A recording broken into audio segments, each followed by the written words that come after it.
নমস্কাৰ।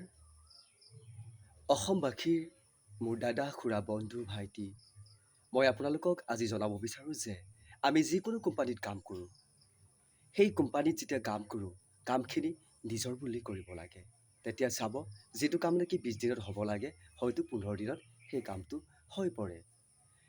যেতিয়া আপুনি মই নিজৰ বুলি শুদ্ধ যেতিয়া সেই কামখিনি কৰিম, সেই কামখিনি ভগৱানে হাত পাতি লয় আৰু আমাক কোনেও ঠগিব নোৱাৰে। আমি কেৱল কৰ্ম কৰি যাব লাগে এইখন পৃথিৱীত। দিয়া আৰু নিদিয়া ফল ঈশ্বৰৰ হাতত, বাকী কাৰো হাতত নাই। আৰু সকলো তাতে ঈশ্বৰ থাকে। আমাক যিয়ে কামত লগাইছে তাৰ তাতো ঈশ্বৰেই আছে, আমাৰ তাতো ঈশ্বৰেই আছে। এইখিনি যদি আমি উপলব্ধি কৰি কৰ্মখিনি কৰোঁ, নিশ্চয় আমি আনন্দত থাকিব পাৰিম আৰু আমাক সকলোৱে মৰম কৰিব আৰু ভাল পাব।